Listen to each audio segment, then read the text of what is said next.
Thanks everybody for tuning in today. I have Father Patalinghug, Father Leo Patalinghug from Grace Before Meals. I'm so excited. Father, if you don't mind, would you just tell everyone what is Grace Before Meals? What sort of exciting things are you up to over there? So I'm the host and founder of this international food and faith movement that really tries to bring families closer to the dinner table. I'm also the founder of the nonprofit group, the Table Foundation, which seeks to elevate culture and family life one meal at a time. And so you can see what I'm doing is I'm connecting people through food and therefore food to God. You can see why Jesus became food, because it's the one thing that brings us all together. That's awesome. Thanks, Father. Okay, so to get started and helping out our parents out there, what is so important about having meals together? Well, it's just something that we've always done. It's just a mainstay of the family unit. If we think about it, what is the one activity that families can do together? It's obviously sharing in the meal. It's also consistent with our spiritual practices of God wanting to bring his family around the dinner table, which is why keeping holy the Sabbath day is a command. It's not a suggestion. But I just think that this movement is timely because people are becoming so busy that we bought into the fast food mentality and we forget the basics. And so I'm just trying to get back to the basics, because we believe that at Grace Before Meals, if you pray it and if you live it, you can turn your dinner table into a desk where the greatest lessons in life are learned. So when it comes to the fact that we all need to eat, could you unpack a little bit of the theology behind why God designed it that way and how we can take advantage of that? So our movement has actually created a theology of food with all of the resources, from the books to the website to the videos and even to the TV appearances and the speaking engagements. And people think, what is this guy going to talk about? Food all day?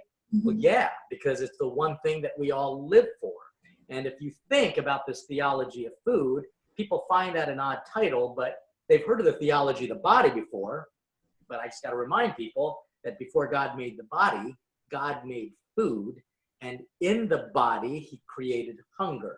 And so we have to discern what we hunger for, because if not, we can, just like Adam and Eve, we can break the diet and cause a whole chain of negative reactions, which we call the fall of Adam and Eve. So my objective is just to make sure that people are discerning, they're understanding, and they're satisfying their deeper hunger, which is a hunger for God, which is, again, why God became food. Are there some ways at the family dinner table that you could suggest for parents, especially if this is new to them, they didn't grow up this way, for them to facilitate conversations about the deeper hungers and how to fulfill them in the best ways? Yeah, in this modern world, we've really separated ourselves from the family dinner table, which at one point, before everything from the internet to these ridiculous sport leagues, and I have nothing against sports and athletes, but they've become a religion pulling people away from families. All of the extracurriculars are now more important than the relationship with God and each other in the family, that I really am trying to encourage a regular family meal. And I think what we have to do is start with the feast days, which is why the book that I wrote called Grace Before Meals, it just simply suggests that a few times a month, you make an intentional effort with your family to have a meal together. What I'm trying to do is bring back the feast days. And once people develop this rhythm of these regular celebration meals, they're going to realize that so much of that can happen throughout the daytime and have just daily family meals as best as they possibly can. But you're asking for these tips. And I don't want to insult your question, but I just want to be basic with it. It's a stupid question, because what do you do to eat together? You make time for it. And so it's really all about developing this mentality, because if not, then everything else gets in the way.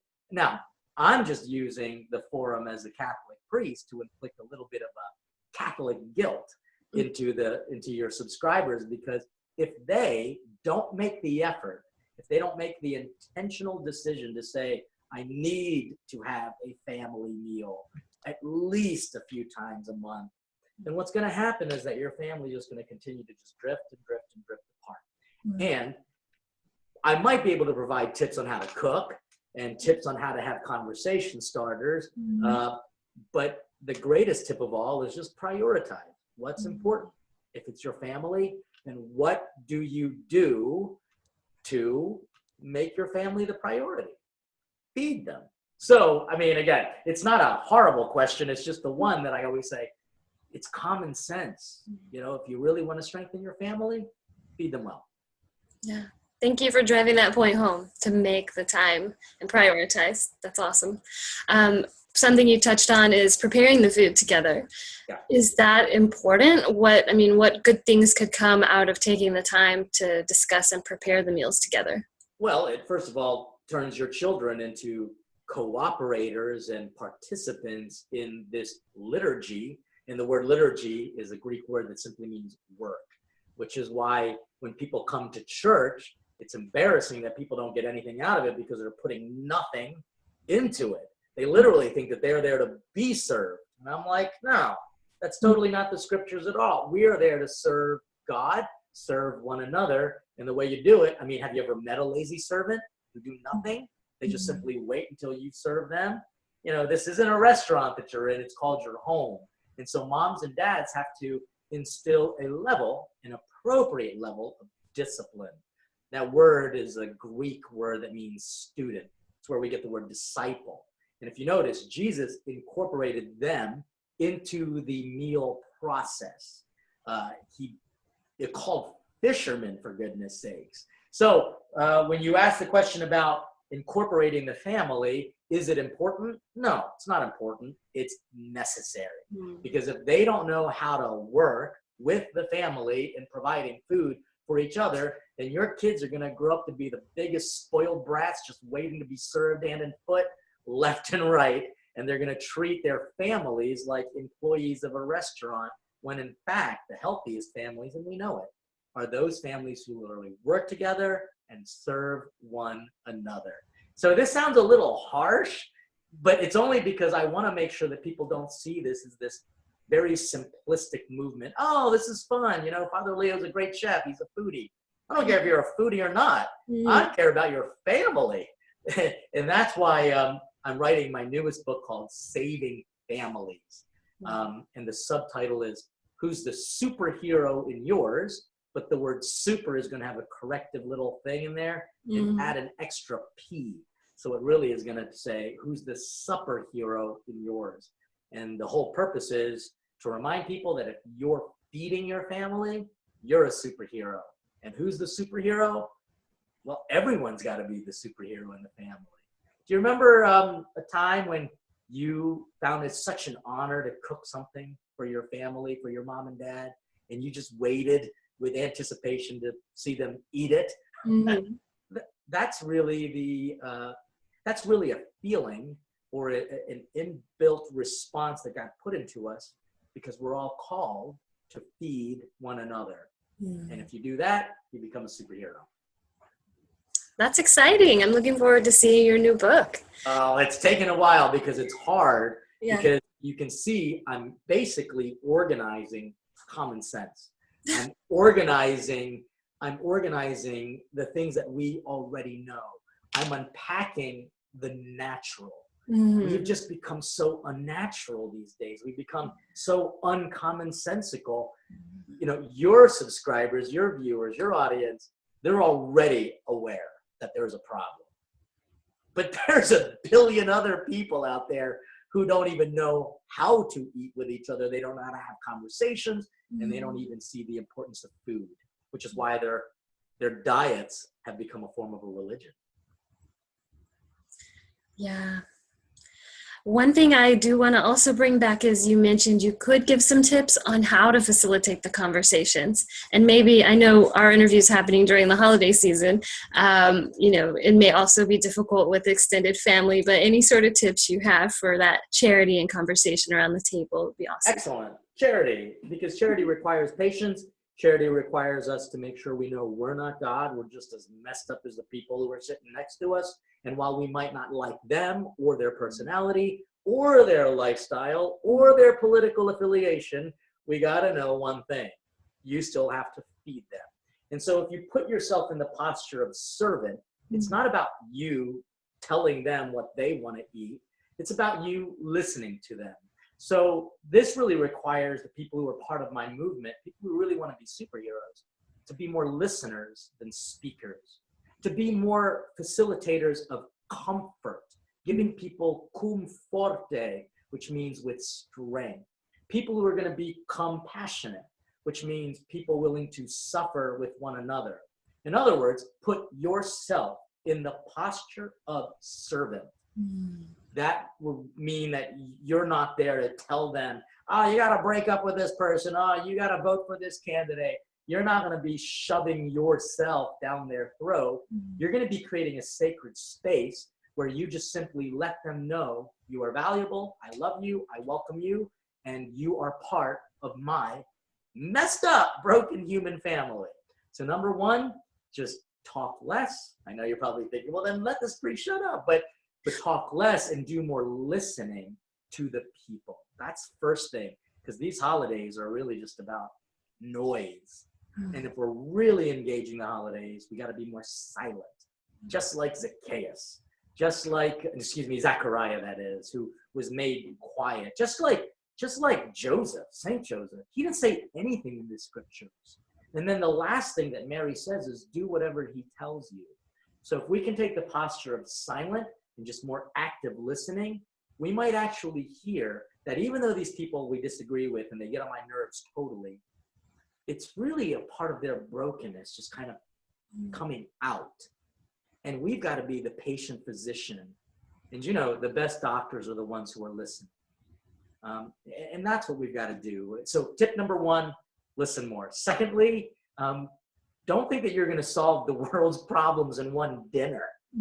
Because if you think that, then you're a real loser. I mean, Jesus instituted the last and lasting supper. We have mass every day because we know that we're all a work in progress. And if we can do a great job in providing hospitality, and the word hospitality is rooted in the word hospital, healing, then guess what? That person who will disagree with you, maybe even challenge your faith, or at least your practice of faith, that person will probably want to have more dinners with you. And a little at a time, God manifests his amazing presence. So we just got to be patient. So silent, patient, don't think we can solve everything at one time. Third, let's focus on what the reason is that we're really getting together. It's about Jesus. It's not about you. It's not about the other person. It's about Christ. So if Christ is actively a part of your dinner table, and that means by saying grace, but not shoving it down, an atheist's throat, so to speak. If we really are full of grace, then Christ becomes the most important part of the dinner. And even if he is silent, I guarantee you grace can work through your silent words and speak loudly through your actions. And actions convert people. And I know that because of Mother Teresa of Calcutta, the saint who was very quiet.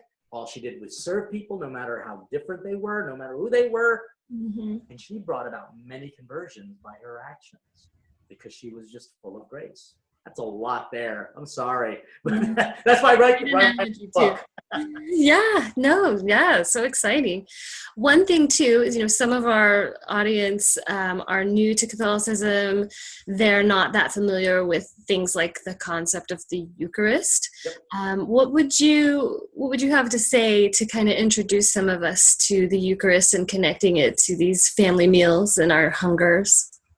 That's a great question, because you're really again hitting the commonsensical, but trying to go deeper into it. We take things for granted, like a piece of bread and a drop of wine, but those small little elements that every culture has in one form or another, and while it is unique to that culture, we all share something in that the Eucharist is such a part of human experiences. It's the word human is rooted in the word humble, which means dirt. And in order to make bread and wine, you need dirt. You need to have that as the get-go. The seeds of the wheat and the grape are planted in dirt. So here's a great way to introduce the Eucharist to new Catholics. Be humble. Just seek humility. And the more humble a person is, the more they're going to recognize they're only dirt, and to dirt we will return, which is why we have the dirt on our foreheads in Ash Wednesday. And the more humble we are, the more we will hunger for God. And the more we hunger for God, the more we will start to commonsensically and theologically realize that's why God became food.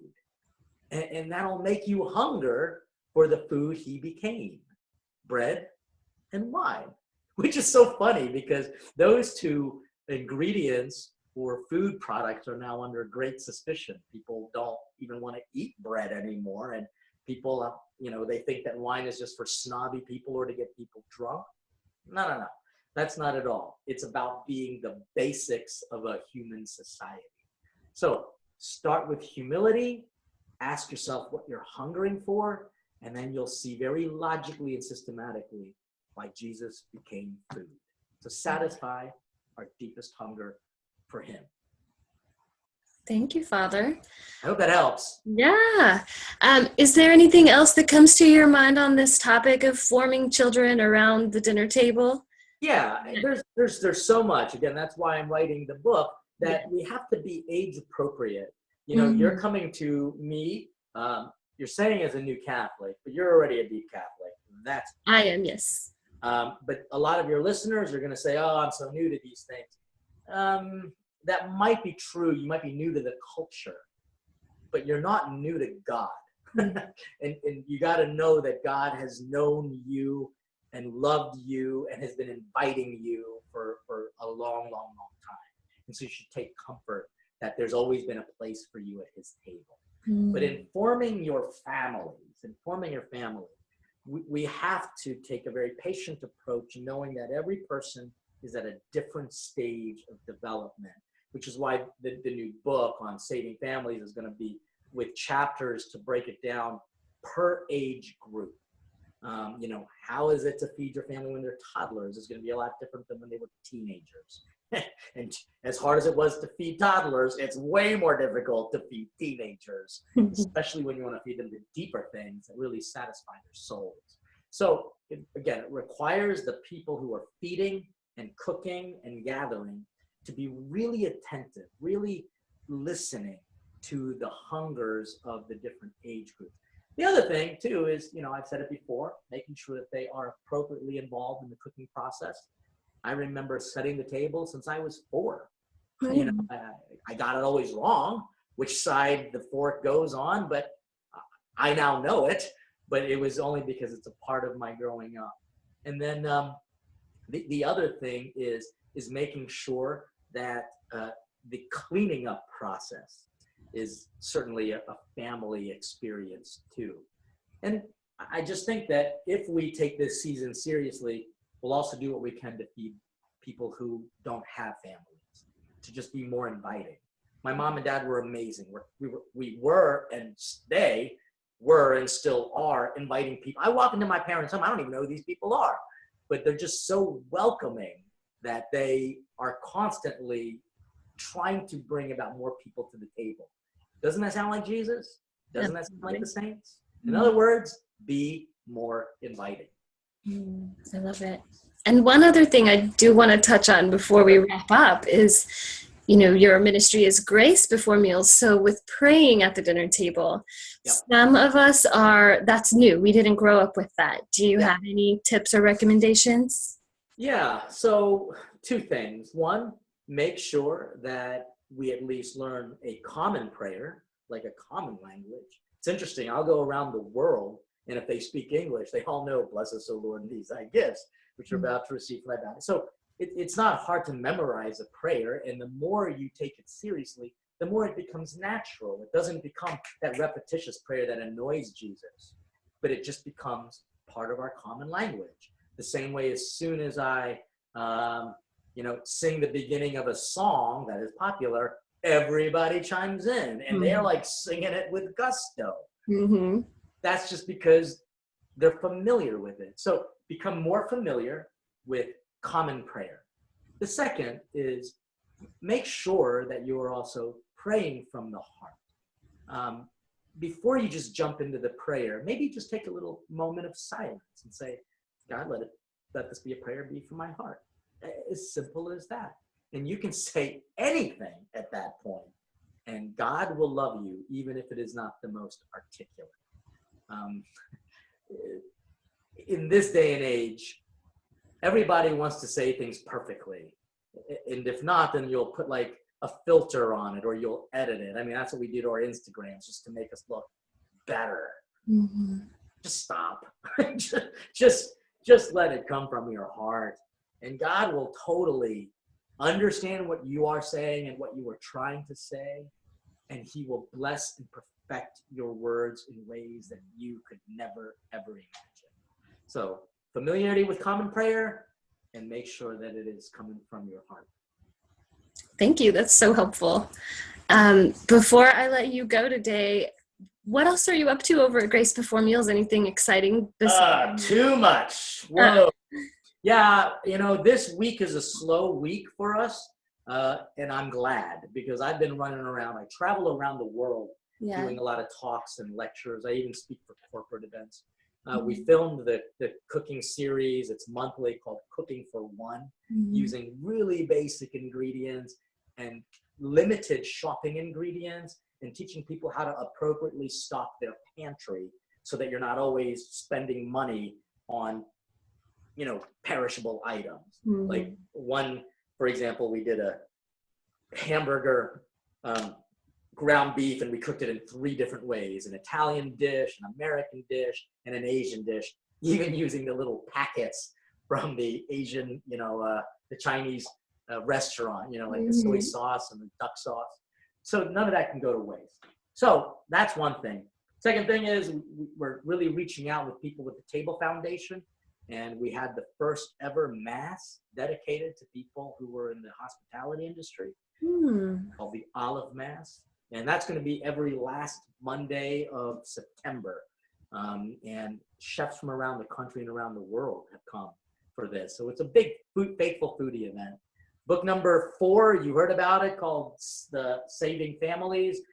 Next year, we're really working hard to promote these Feed My Faith events, which are these huge events in your church, and they're free. They're just ticketed events that people just buy a ticket for, but the hosts themselves, they don't have to worry about anything.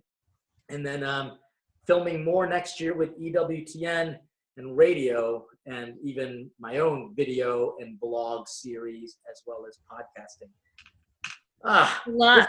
Hours in the day. My mom sometimes calls me and says, "Aren't you the priest on TV who talks about family meal time?"